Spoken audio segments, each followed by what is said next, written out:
काफ़ी शॉक्ड में हूँ इस चीज़ को लेकर के कि क्या ये देश खाली पैसे वालों और पावर वालों के लिए ही खड़ा होता है। पुणे में एक्सीडेंट हो जाता है, संडे के दिन हियरिंग हो जाती है।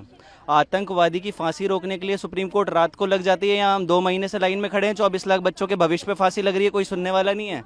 आज 2 महीने बाद जाकर के डेट आ रही है और जिसमें अभी भी कोई ऐसी अभी तक कोई भी मतलब कि सरकार की ओर से कोई वो नहीं मिला है, छूट मिली है कि हमको कुछ ऐसा लग जाए कि हमको कुछ न्याय मिल जाएगा।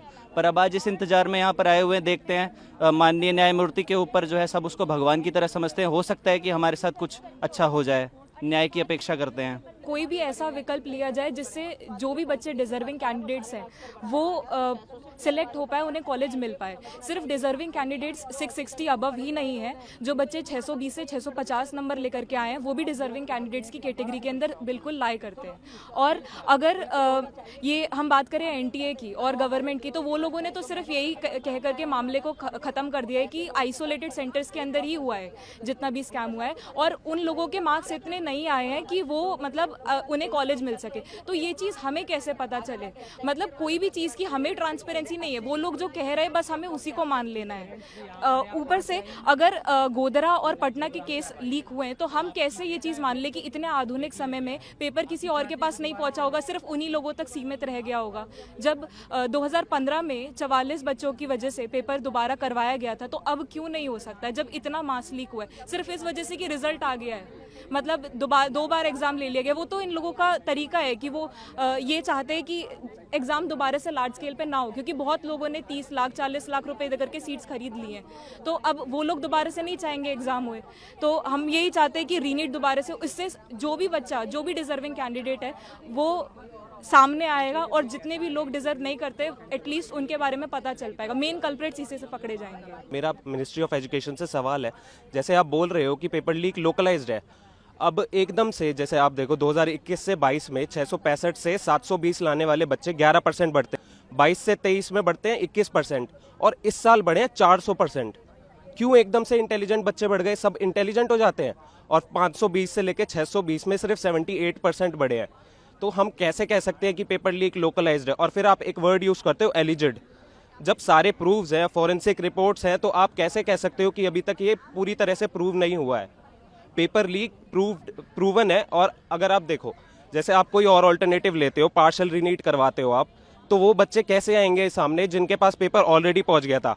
और अगर आप रीवैल्यूएशन करवाते हो जिनके पास ऑलरेडी पेपर था, जिनके सेंटर पे टीचर्स ने ओएमआर भरी हैं, वो उन बच्चों के तो ऑलरेडी कितनी भी बार पेपर चेक कर लो, उनके तो उतने ही मार्क्स आने वाले हैं ना। तो और कोई सोल्यूशन इसका नहीं है। रीनीट होना चाहिए, सबका होना चाहिए, दोबारा होना चाहिए, इसी से कल्प्रेट सामने आएंगे। 38 पिटिशंस फाइल की गई है रीनीट के लिए, और ये हम इसलिए उम्मीद लगाए बैठे हैं क्योंकि पेपर लीक पहले भी हुए हैं, 2015 में भी हुआ है, 2003 में भी हुआ है, और जब भी ये सुप्रीम कोर्ट के नोटिस में लाया गया है तब हमेशा सुप्रीम कोर्ट ने रीनीट या री एग्जामिनेशन हमेशा उसको सपोर्ट किया है, हमेशा उसके लिए जजमेंट दिया है।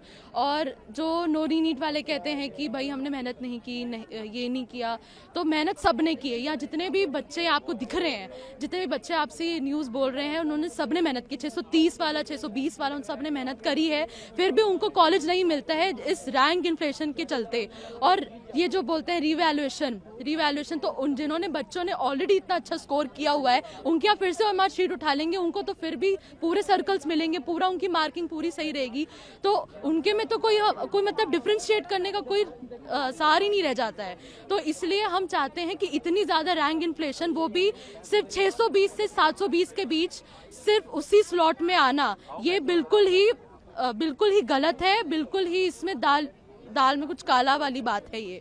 इसलिए हम चाहते हैं कि रीनीट हो। मेरी बच्ची ने 642 स्कोर किया है और आज वो इस कंडीशन में है कि उसको एक भी रिस्पेक्टेबल गवर्नमेंट कॉलेज में सीट अच्छी नहीं मिल रही। इसका कारण सिर्फ और सिर्फ जो बीच में धांधलेबाजी करके आए हुए बच्चे हैं।